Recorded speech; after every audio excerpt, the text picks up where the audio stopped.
Allora, buonasera a tutte e a tutti e grazie mille di essere qui a questa serata di presentazione della graphic novel Andrea, dello Stato Sociale di Luca Genovese, organizzata da Maledetti Fumetti. Io in realtà, come vedete, ho una maglietta che è molto bella perché è stata disegnata da Claudio Calia, che è lì, che lo vedete in tutto il suo splendore, e questa maglietta molto bella è a sostegno di un progetto altrettanto bello che si chiama Operazione Mediterranea, di cui probabilmente avete sentito parlare sui principali giornali quotidiani e sicuramente anche su Facebook e sui social, che è praticamente questa piattaforma aperta alla quale partecipano vari soggetti della società civile e vari soggetti politici che insieme si sono detti che forse era il caso di mettere nelle acque del Mediterraneo centrale una nave battente bandiera italiana, che vuol dire che se Salvini vuole non può chiudere i porti perché appunto la nave batte una bandiera italiana, organizzata non da una ONG ma appunto da una felice convergenza di forze e di energie che si sono messi insieme per fare effettivamente qualcosa in quella che è stata definita la frontiera più pericolosa al mondo, che appunto sono le acque del Mediterraneo centrale. Sicuramente no, avete sentito parlare della prima uscita della Mare Ionio, adesso è uscita una seconda volta appunto per monitorare e denunciare quello che succede in questa frontiera e eventualmente anche ovviamente per intervenire, per portare aiuto a chi si trova in difficoltà in mare.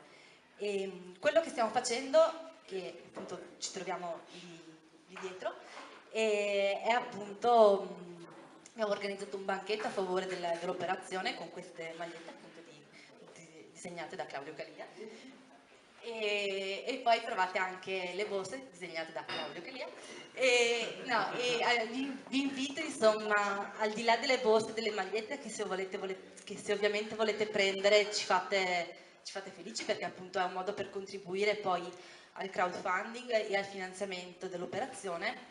Vi invito a leggere e informarvi appunto su quello che sta succedendo e a partecipare eventualmente, darci una mano per fare in modo che l'avventura e l'operazione di denuncia e di monitoraggio che porta avanti la Mare Ionio continui. Grazie mille.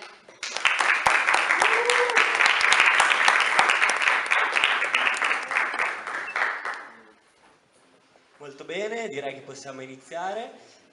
Prima di lasciare la parola a Claudio, a Luca e a Bebo, io vi racconto in breve che cos'è il Maledetti Fumetti Fest, ovvero chi ha organizzato questa cosa e da dove nasce.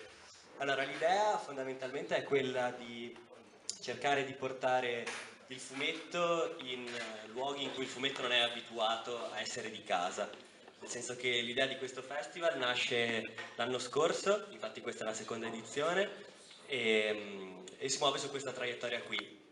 L'idea è proprio quella di innanzitutto costruire un festival che non sia rinchiuso in una parete temporale di 2 o 3 giorni come sono le più grandi o anche meno grandi manifestazioni di presentazioni di fumetti di solito, ma piuttosto di costruire un festival che sia dilazionato nel tempo con circa una data al mese o ogni tanto anche 2 date al mese e che fosse un festival che si spostasse per i luoghi della socialità e della produzione di cultura e di politica dal basso a Padova, che sono luoghi che sono da sempre molto sensibili alla promozione culturale e artistica, ma in cui il fumetto, soprattutto qui a Padova, appunto non è abituato a stare.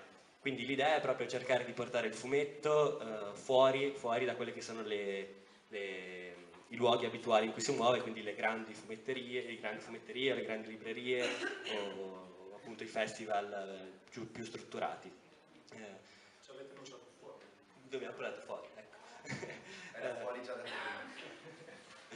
Il nome, chiudo con il nome è Maledetti Fumetti Fest. Maledetti Fumetti viene da un hashtag che ha usato il bellissimo Claudio Calia per promuovere il suo penultimo libro che si chiama Leggere i fumetti e in cui appunto una guida a fumetti sui fumetti, in cui fondamentalmente si esprime l'esigenza, per il grande cambiamento che in questi anni sta investendo il mondo dei fumetti, di uscire e di togliere in qualche modo il fumetto dalle mani dei soli addetti ai lavori o dei mestieranti che fino adesso l'hanno fatto.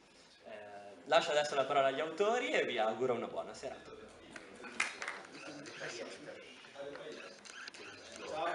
Ciao a tutti. C'è una telecamera che riprende, ha bisogno dell'audio, vero? Oh. Ciao. Ciao mamma.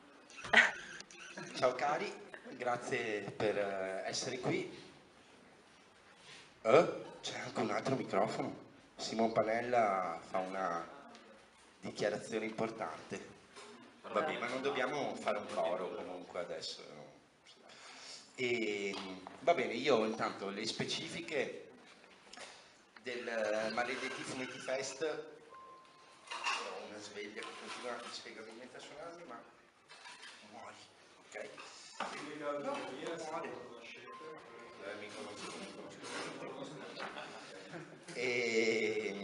Vabbè, infatti una caratteristica che parecchi di voi conoscono del Maledetti Fumetti Fest è che la nostra chiacchiera sarà breve, per cui nessuno si faccia prendere dal panico. Nel senso che, come da introduzione di Carlo, nasciamo apposta per permettere un rapporto più informale e allegro, insomma, tra autori e pubblico, per cui questo compitino della chiacchierata sarà brevissima. Io voglio partire da una cosa, perché questo probabilmente alcuni di voi lo sanno, ma non tutti, a vedere le facce. Qui avete 3 facce che sono dei reduci dal più grosso evento sul fumetto all'anno in Italia, Lucca Comics and Games, e infatti noi ci siamo incrociati in vari luoghi di cui io poi fatico anche a ricordare esattamente dove e quando. Siamo tutti reduci da Lucca Comics and Games e per Bebo era la prima Lucca Comics and Games e per Luca no. Per cui io ancora prima di avvicinarmi ai temi del libro chiederei: vi sentite dei sopravvissuti? Ma io sono abituato ai festival musicali, no? In cui la mattina dormi e le cose cominciano al pomeriggio. Invece Lucca Comics and Games dura veramente 24 ore, è una cosa, cioè, è sinceramente faticoso. Sono spappolato. Non pensavo che voi fumettisti foste così hardcore da questo punto di vista, e invece minchia. Al secondo giorno mi ha detto sei un caterpillar, io non sono abituato a queste cose, anche se poi al sabato ho chiuso tutto e mi sono tornato fuori qualunque cosa, però ero lì da martedì e quindi me la sono anche concessa una pausa, no? No, te no. Io no, io lo so. Però sì, ma allora, intanto bello, ma trovarti per la prima volta di fronte, insomma tu di fan ne hai, ne hai visti parecchi suppongo nella tua attività di musicista, ma trovarti di fronte ai fan dei fumetti è diverso? È sensibilmente diverso, però la cosa che stiamo scoprendo è che io esordiente nel mondo della graphic novel, attraverso il nome dello Stato sociale stiamo avvicinando molte persone che magari non leggevano o non hanno addirittura mai letto fumetto, e in qualche modo come dire, è strano vedere, no, chi si approccia per la prima volta a questo tipo di prodotto, di elemento culturale. Non sono nuovo dall'editoria, ho già scritto un libro 3 anni fa, 2 anni fa, non mi ricordo più, e in generale la cosa che noto, soprattutto quando si fanno le presentazioni e gli incontri con gli autori, io spesso vado da pubblico, comunque mi appassiona l'idea di potermi appunto fermare, fare 2 chiacchiere o anche, come dire, vivere collettivamente questo momento, è che rispetto ai dischi, no, che magari ti metti lì e suoni, fai i pezzi, seppure in acustico, molto spesso si vive un po' di timore nei confronti dell'opera o dire, dell'interazione. Io sono molto curioso, poi in generale sono un po' un rompicoglioni, quindi faccio tante domande, mi fa piacere entrare così in contatto, cioè non in maniera morbosa, però comunque in qualche modo sì. E la cosa che ho trovato effettivamente differente è che, banale ma stupido, quando fai la presentazione di un disco appunto hai la possibilità di metterti lì e far ascoltare in maniera magari primitiva le cose, i pezzi contenuti nell'album. Il fumetto e il libro in realtà hanno un processo esattamente come la fruizione, che è molto più lungo, più elaborato, e le persone normalmente fanno più fatica ad esporsi, soprattutto pubblicamente. Poi quando magari c'è l'uno contro uno o il due contro uno, insomma dipende quanti autori ci sono dietro o quanti vengono a farsi firmare la copia collettiva, poi ci sono tante domande, c'è tanta curiosità. Quindi insomma è un bel rapporto che fatica però intanto a mettersi a nudo, ecco, come mia percezione, proprio da novello. E Luca Genovese è un autore di fumetti da ben prima, insomma, di questa graphic novel, tra l'altro alfiere dell'autoproduzione in anni incredibili in cui non esisteva nulla, autore Bonelli oggi, e non è il tuo primo graphic novel perché hai fatto Ferragosto, hai fatto Beta, una cosa di robottoni giapponesi, e Tenko che abbiamo anche qui, credi che cogliere il fallo, e per cui un autore di fumetti a tutto tondo, e però è stata la tua prima Luca con lo Stato Sociale. Mi sembra che ti abbia un po' investito, no? Direi un bel po', perché comunque loro si portano dietro tutta una serie di attenzioni comunque che quando abbiamo iniziato a chiacchierare di questo libro non aspettavo. Poi tipo a metà delle chiacchiere della lavorazione ho detto tra l'altro andiamo a Sanremo, e ho detto vabbè andiamo a Sanremo, e poi è successo tutto ciò. E quindi di conseguenza mi sono anche un po' cagato sotto, non sono stato mai un autore esposto, sono sempre rimasto underground anche se facevo un Dylan Dog cioè sono uno dei tanti che fa Dylan Dog, uno dei tanti che fa Orfani e uno dei tanti che fa graphic novel. In questo caso sono uno dei tanti che ha fatto un fumetto con lo Stato Sociale. Quanti sono? Cioè, sono rimasto un po' così perché Quello non ti chiami. e infatti mi sono capitate più volte di tipo fare tipo TG1 che ti viene a dire bello, com'è stato? E tagliate, poi dicevo tagliate vi prego. Io non ho evitato di guardare qualunque cosa sia uscita da queste mie laterate brutali che mi hanno. Comunque, al di là di tutto, il libro l'ho lavorato serenamente, cioè facevo un fumetto, io i fumetti li faccio così, cioè non è che cercavo di evitare di pensare a quello che sarebbe successo dopo, perché comunque loro sono diventati grossi nel giro di... eravate già grossi forse. Eravate grossetti, eravate un po', mangiavate tanto e poi ecco, sì. La fascetta c'era uguale, anche se non c'era Sanremo. La fascetta è stata una cosa che ci ha fatto ricordare molto di dire, perché non la volevamo, però... Sulle fascette ricordatevi che ho un altro totem. Vabbè, la fascetta comunque è una cosa che par brutto, però si fa, dice che funziona e quindi fa. E quindi mi sono trovato anche un po' in questa baraccone che andava avanti e io sono contento. Che succede, Claudio? Ti voglio una copia del libro qui. Vado a prendere. Sì, se fai così. Un po' di paura. Arriva. Ce l'ha. Però fanno il giro largo. Dai, giro la voce adesso. Intanto che vedete le fascette. Era questo il nodo. No, vabbè, perché iniziamo ad entrarci nel libro, poi magari anche allontanarcene un po', ma insomma sempre nella brevità del Fumetti Fest. Lo Stato Sociale, Andrea Luca Genovese. Questo vediamo scritto. La prima graphic novel filmata dallo Stato Sociale. Intanto, vabbè, devo levarmelo questo sassolino dalle scarpe perché a Lucca è successa una cosa molto bella. Io ho visto in piazza Anfiteatro a Lucca una sera qualcosa che ha cambiato la vita a Luca Genovese, quantomeno la percezione di se stesso, ovvero la sera dopo che ha fatto la presentazione, sì beh, questo è assolutamente realistico, che ha fatto la presentazione il Feltrinelli Comics Day con lo Stato Sociale e che si è trovato sul palco. Show. No, non ero io, era Alberto Cazzola. Dillo. Era Alberto Cazzola, no? Eri tu nei panni di... Ero io che ho impersonato Alberto Cazzola, che è uno dei componenti dello Stato Sociale, che però era in viaggio di nozze. E ne mancava il quinto, e quindi mi hanno chiamato a me.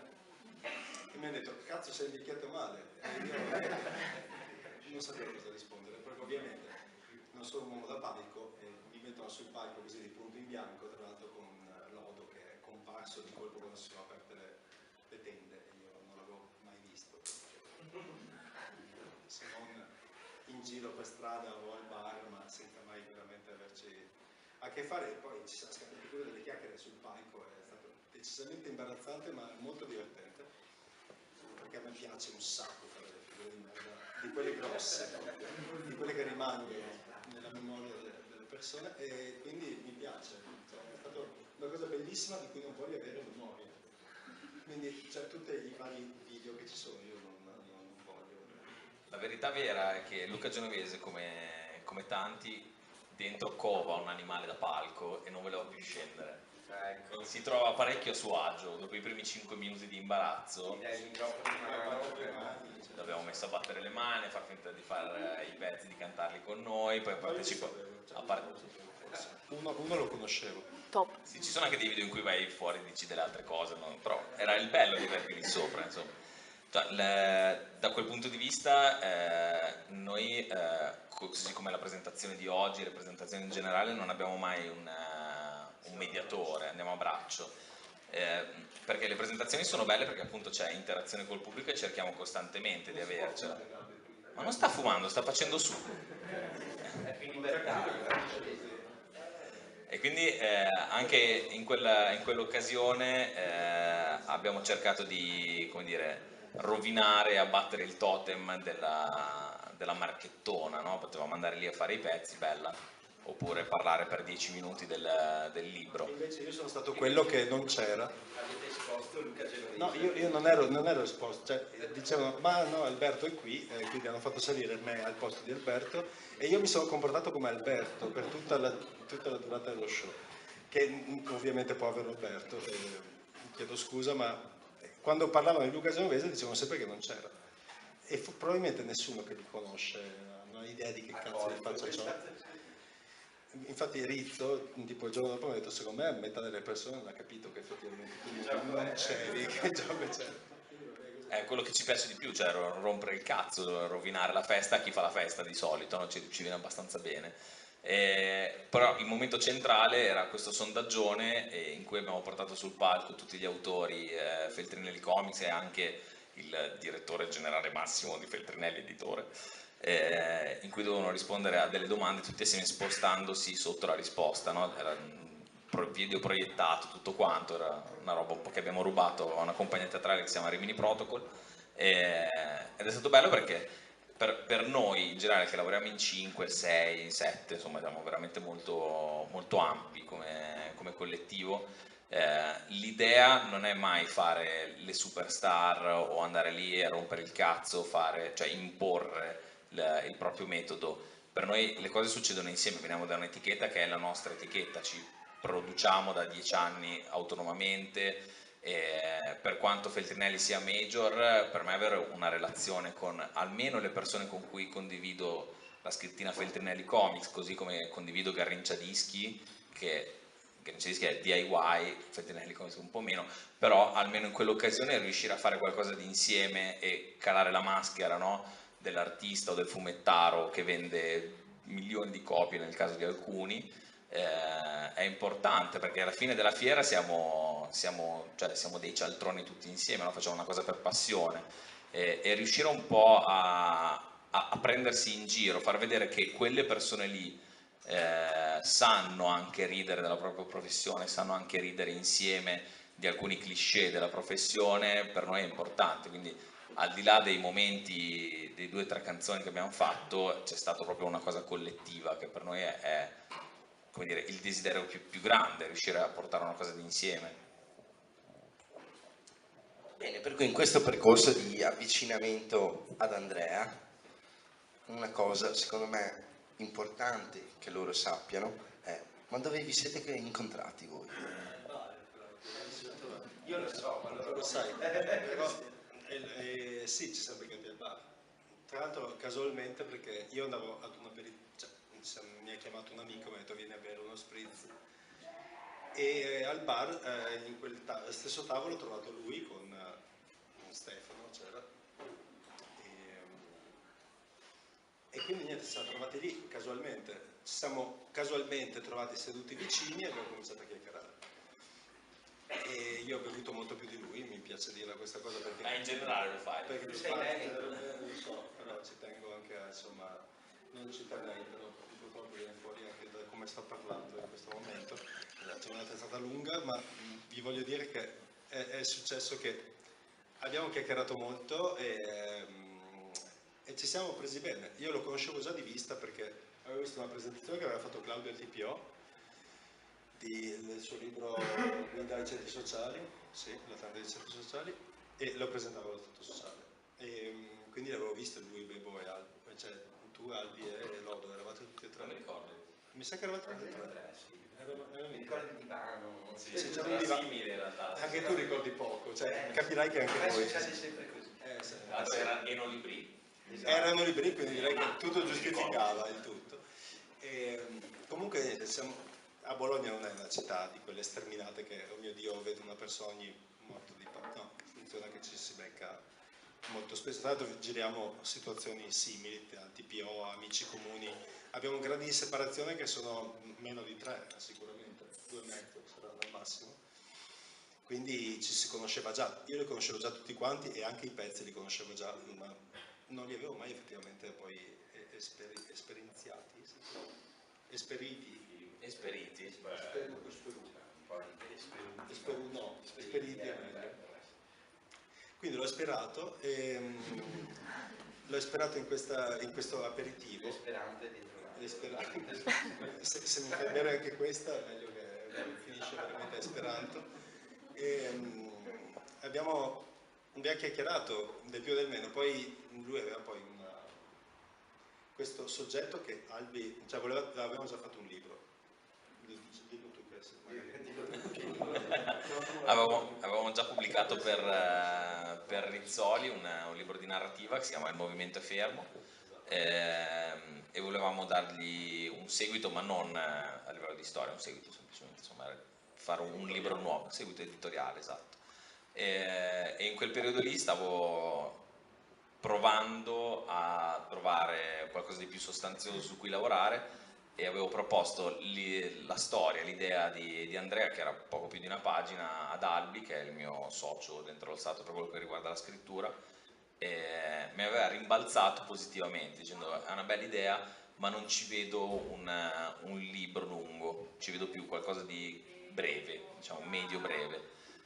Io ho un po' rinculato, devo essere sincero, perché comunque ero particolarmente carico cazzo su questa cosa, e quindi sono rimasto lì a rimuginare, l'ho rimessa a posto, gli ho dato una forma comprensibile anche al di fuori di me, e appunto l'aver conosciuto Luca poi mi ha dato anche la possibilità di parlarne veramente con uno sconosciuto all'epoca, che è fondamentale a un certo momento per riuscire a capire se stai pensando delle cose sionato. Loro si sono rotto il cazzo rapidamente e insomma noi nel giro di 1 anno e mezzo, quasi 2, abbiamo prodotto Andrea. Tipo mezzo anno di chiacchiere e colazioni e tipo cosa vogliamo dire, cioè cosa vogliamo raccontare, come lo raccontiamo. Perché il punto è che io ho sempre lavorato con sceneggiatori anche in erba, ma sceneggiatori di fumetti. E a parte quella volta che ho fatto il fumetto con Vasco, cioè su Vasco, o comunque per Vasco, anzi per Vasco. Nei tuoi confronti non l'avrei. Ma io lo voglio dire perché veramente quella è stata. Perché sei un mio amico. Ma io ho adorato l'esperienza di quella cosa, ma io non ho avuto mai idea di che cazzo fosse Vasco Rossi in tutto ciò, perché lui ha semplicemente. Il libro, perché non Ah, sì. era il tuo nome. Allora, no, fondamentalmente era una mossa cross mediale di Vasco Rossi che voleva fare la canzone, il videoclip e il fumetto di un singolo che lanciava. E per il videoclip e il fumetto mi hanno chiamato per fare lo storyboard del videoclip e lo storyboard del fumetto, che è stato ridisegnato da qualcun altro, che mi ha cazziato perché disegnavo troppo e lui non sapeva come affrontare le mie matite, ma io mi prendevo bene e disegnavo.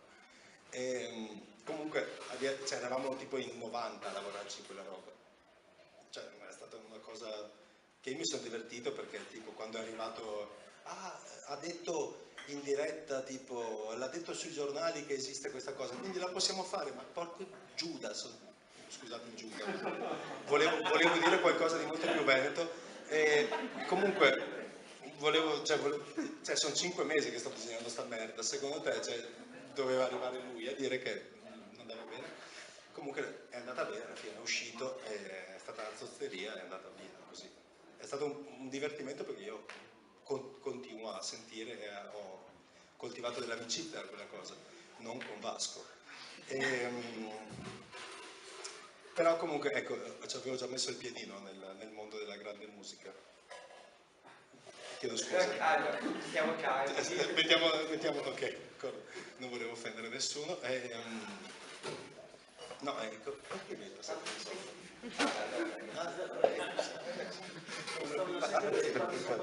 Esatto. Allora, iniziamo a avvicinarci a Andrea, no? Povero Andrea, nessuno ne dice niente di lui.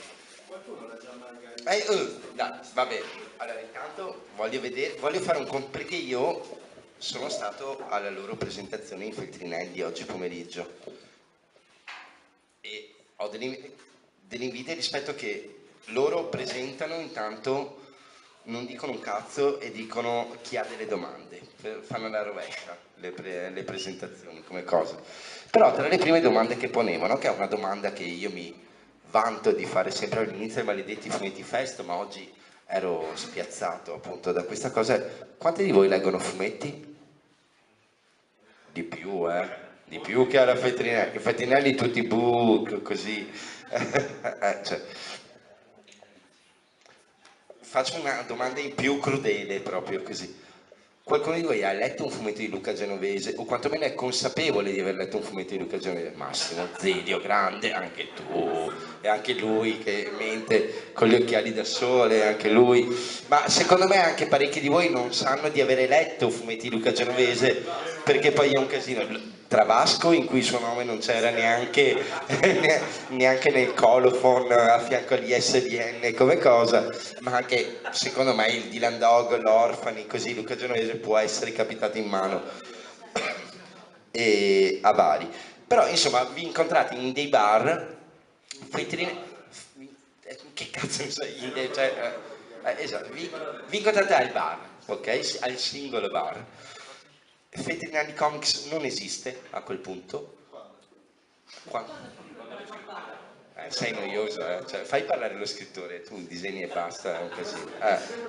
Così, non è vero che dico sempre così, anche perché è Vanzella altre volte, perché no, non dico così. E nasce Andrea. Era partito da lì forse. Quelle prime volte al bar, che volevate dire quando la pagina e mezzo di soggetto? Quando ci siamo beccati al bar, tipo, no, ma tu sei quello che ha fatto quella cosa, no, ma tu sei quello che è stato bla bla bla, conosciamo questo, quell'altro. E così se ma dai, ma Claudio, vabbè. No, stavo parlando con te, cioè, ti giri per prendere la bere, saluta. No, niente, era chiacchiera di più del meno, cioè, non è che stai lì subito a programmare il tuo futuro quando conosci qualcuno. Cioè, ci fai delle chiacchiere e vedi bene. Il passo in più è successo che poi mi ha spedito questa paginetta di Andrea che appunto, come gli diceva Albi, forse diventa qualcos'altro, perché un romanzo magari non ne viene fuori da sta roba. E quando me l'ha girata io ci ho visto delle cose che volevo disegnare. La sua prima stesura aveva delle immagini anche molto frustrazione, violenza, barra tipo ultraviolenza, cinebrivido, roba del genere, proprio stiamo dalle parti. Sono degli spot per vendervi un libro che è diverso. No, vabbè, volevo anche fare una citazione da un audiolibro che ho ascoltato di recente. Però siamo da quelle parti, cioè, c'era quel tipo di cosa che mi piaceva e comunque avevo voglia di... Ho detto, ma facciamo una cazzo di Vandello scriveva, comprare due. E quindi niente, mi sono preso bene dalla storia, perché comunque mi parlava di una città che vivo da 13 anni.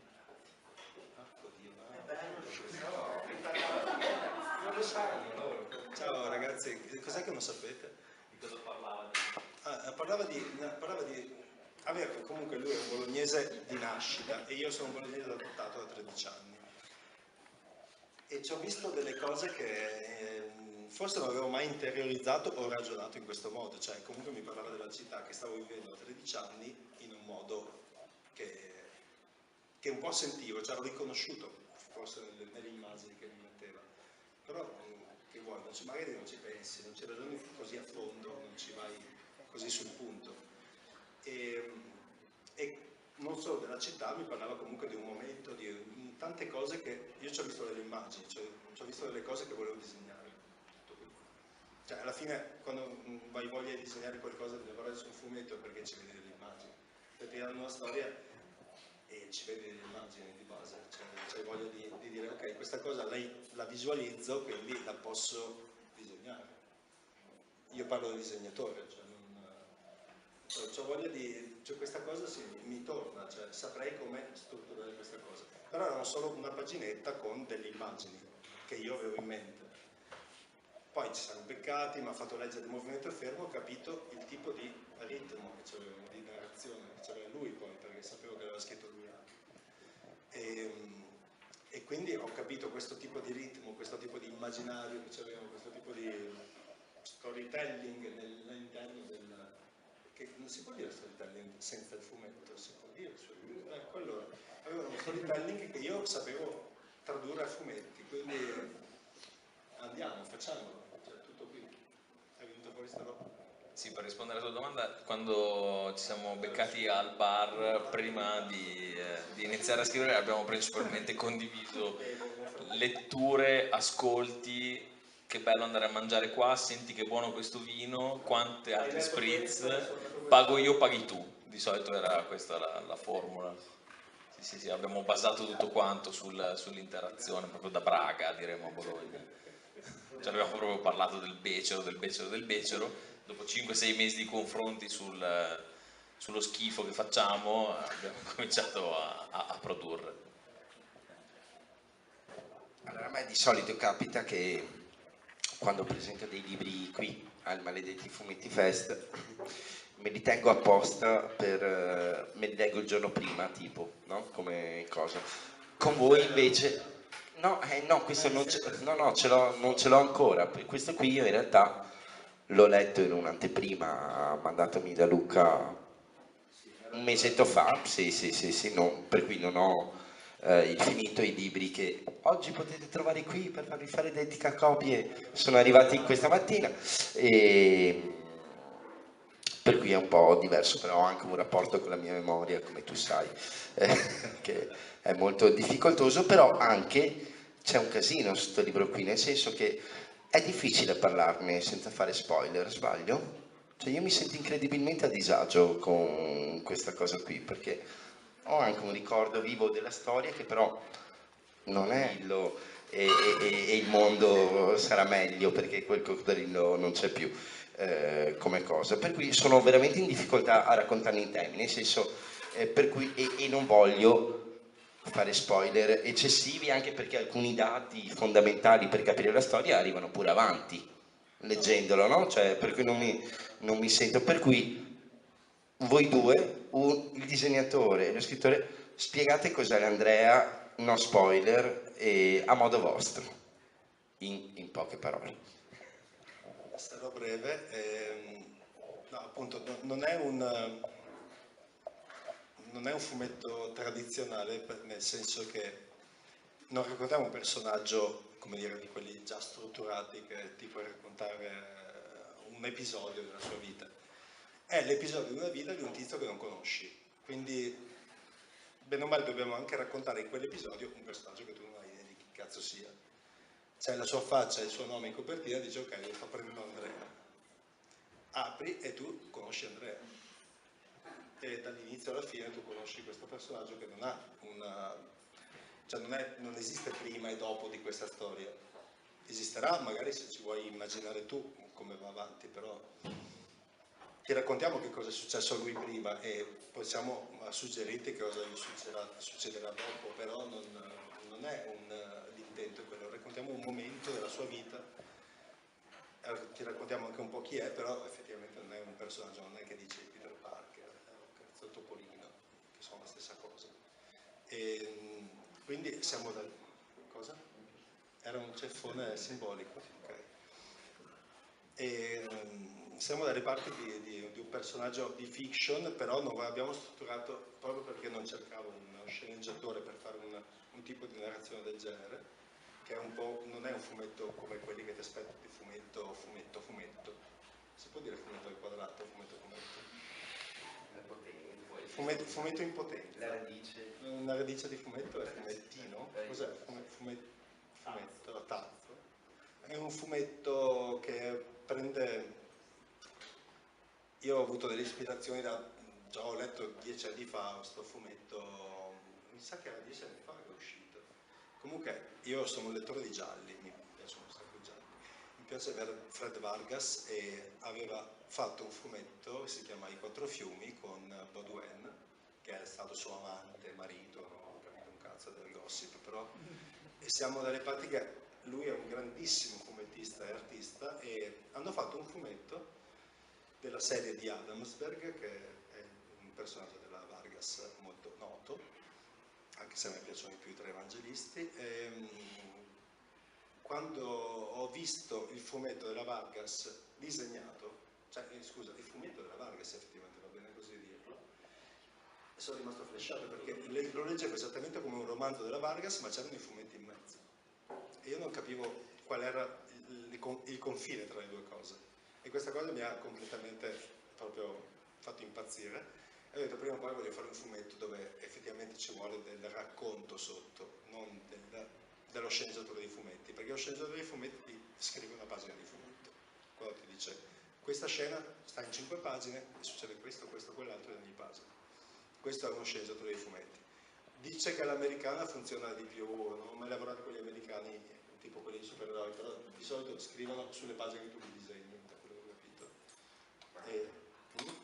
Vabbè, ci metto i balloon dopo, però non lo so, ho sentito dire, ma non ci ho mai avuto esperienza. Però il concetto era costruire una storia da un romanzo. Ho letto il loro romanzo e ho detto, ma sta roba cioè, torna perfettamente con quello che ho in mente di fare da un sacco di tempo. E quindi è venuto fuori Andrea.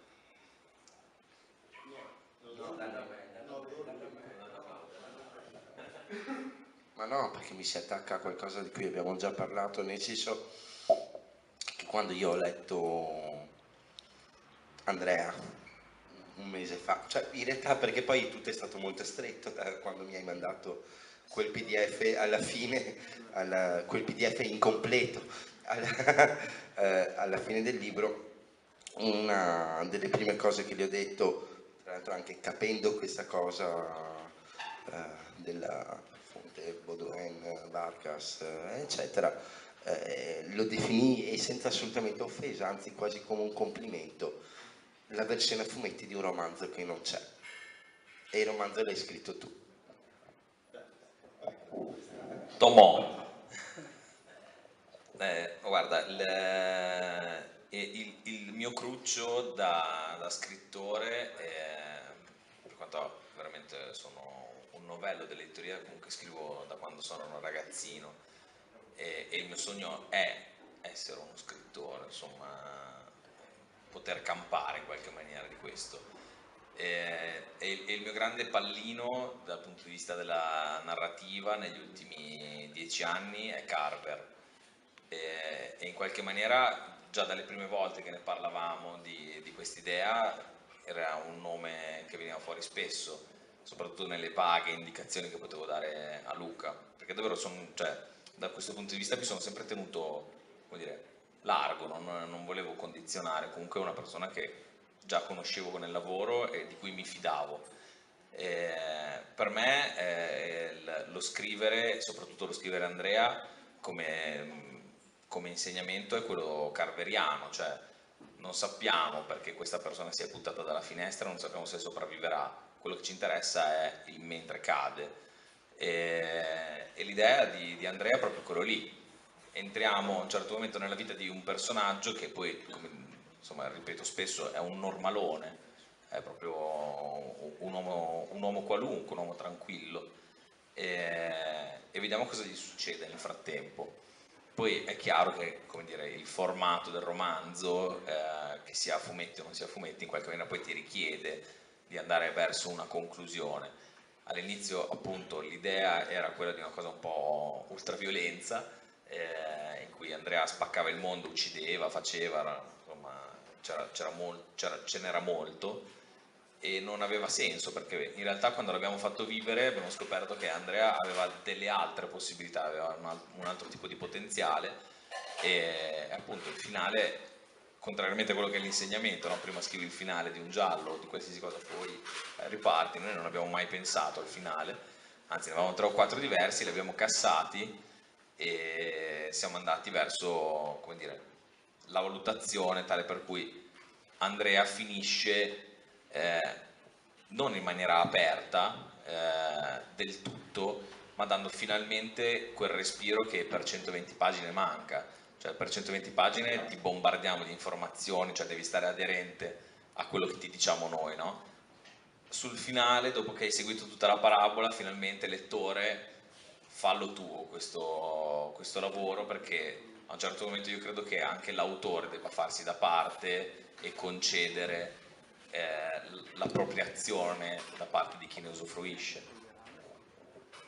Ragazzi, il Maledetti Fumetti Fest si caratterizza per la brevità delle sue cose, ma noi del libro non abbiamo ancora detto niente. Cioè, dov'è? Dov'è ambientato? Cosa fa Andrea nella vita? Io non ho il coraggio di dirlo perché non voglio fare spoiler, ma dai, voi due ve lo dovete preparare due robe da dire in pubblico, no? Se no sembra... Andrea è una storia di fantascienza su Marte, sconfigge Obi-Wan Kenobi, così, passando di là, no? Che caso c'è? È così. Dai, pelo di dettaglio. No, Andrea è un tipo tra i 30 e i 40 anni che fa il barista con un passato turbolento che non è per il momento riuscito a pacificare. È ambientato a Bologna, ma solo perché ci faceva comodo scrivere Bologna, non ci sono alcuni riferimenti, cioè proprio zero di toponomastica. È arrivato forse del terzo, verso la fine il nome Bologna, perché non credo che ci sia prima. Sì, anche dal punto di vista grafico non l'abbiamo rappresentata, cioè Non c'era motivo. era un modo come un altro per, esatto, era un modo come un altro per condividere una città che conosciamo, poteva esserci scritto Milano o provincia di, ed è una storia veramente di periferia. Io soffro molto da abitante delle periferie il vuoto che le abita, e abbiamo cercato di raccontare un vuoto dell'esistenza che, come dire, molto spesso è comune, soprattutto alla nostra generazione, ma anche forse alle più giovani, cercando di tratteggiare qualcuno che va alla ricerca senza superpoteri, senza grandi gesti, ma solo lavorando su se stesso, di quella chimera strana e complicata che è la felicità.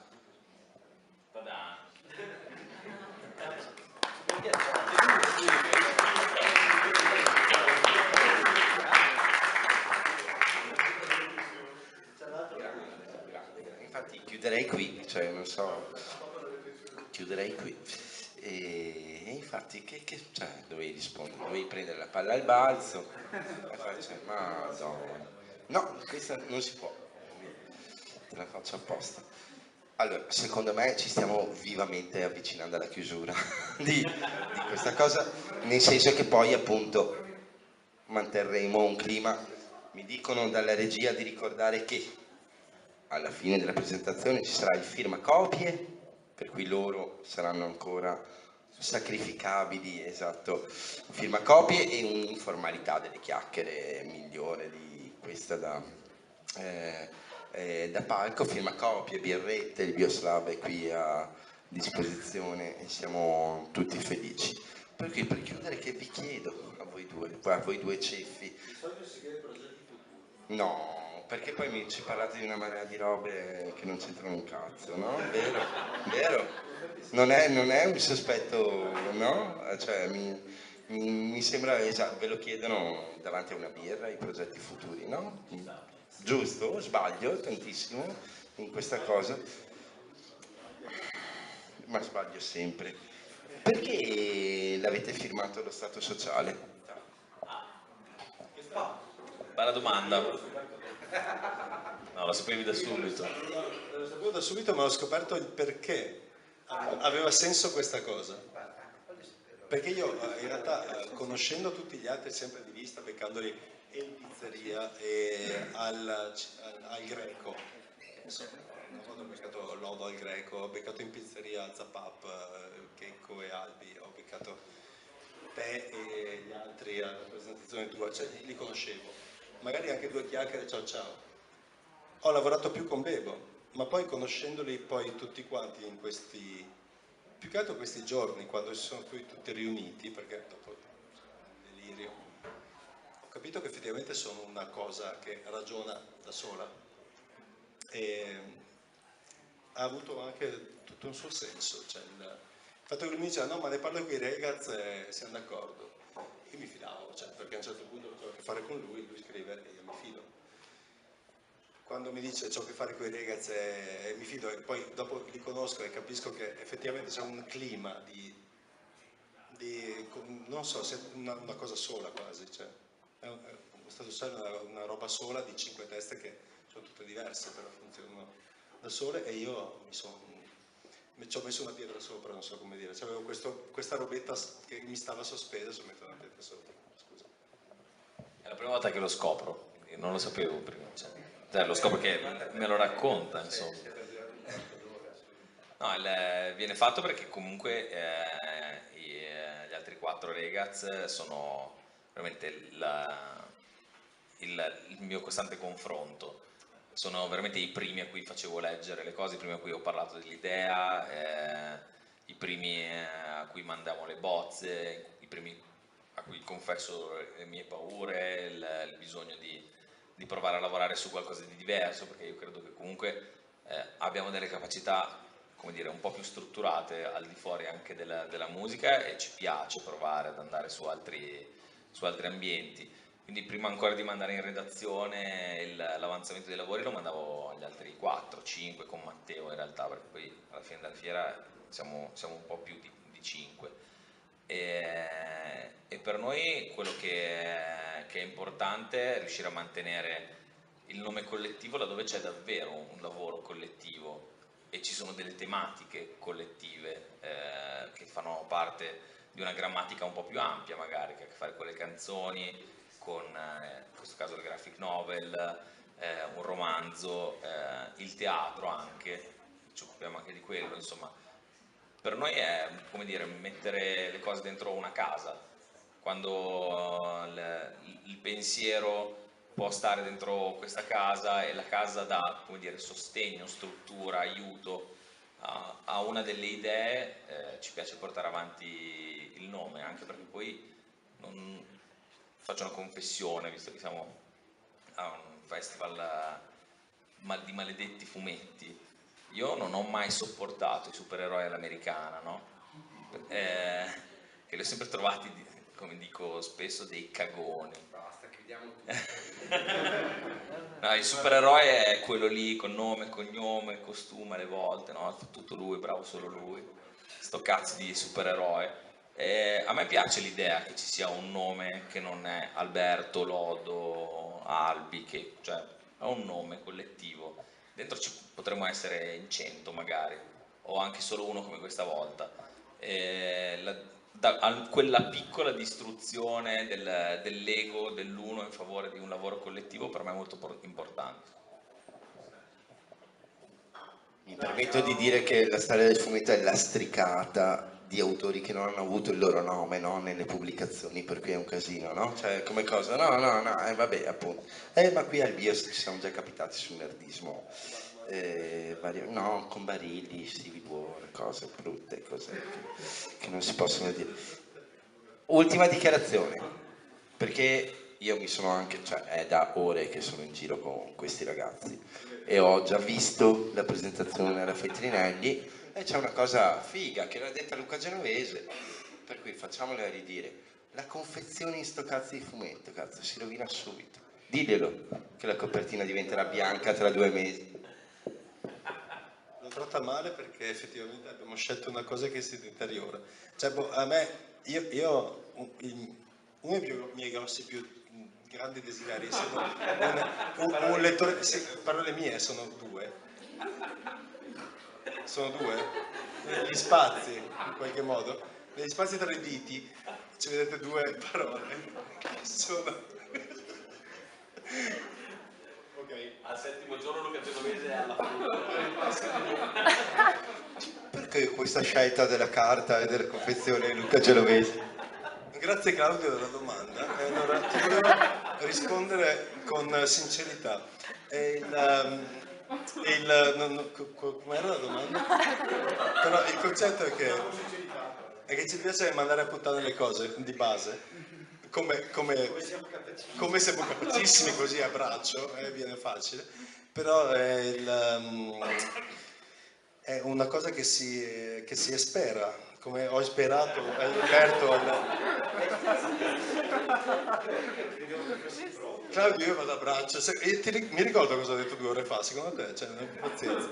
Comunque, visto che comunque un fumetto deve essere un'esperienza, è un'esperienza che tu puoi vivere molte volte, ma quando tu la rivivi in realtà si consuma, quindi abbiamo scelto questa carta che più la sfogliate più scompare nell'immagine, quindi cioè, tra un paio di mesi più lo tenete in libreria e lo tenete magari in mezzo a altri libri, scomparirà la copertina, rimarrà la costola, a meno che non ci passate così con lo svitol o come cazzo si chiama quella roba, cioè cos'è, uno spolverino, quello che tu non usi mai, Claudio, ok, d'accordo, però.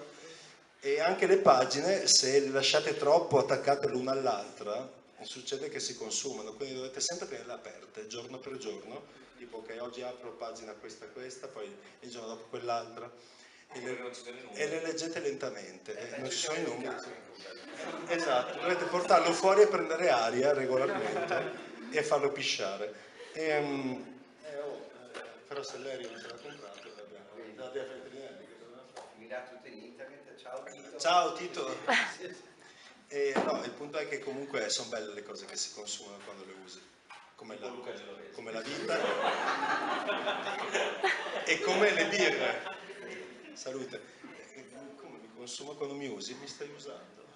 No, vieni usato. Ma come chiudete questa cosa? È così imbarazzante? Dite di sì. No, comunque nulla, non so dove volevi andare a parare perché non mi ricordo cosa. È bellissimo, sul serio, non ricordo. Usciamo da questa situazione, è il Maledetti Fumetti Fest, finisce presto, i ragazzi sono qui per fare firme di copie e ciaccole, bere birrette e tutto. Grazie a voi per esserci stati, spero che vi siate divertiti in una qualche forma. Tombola. Alla prossima!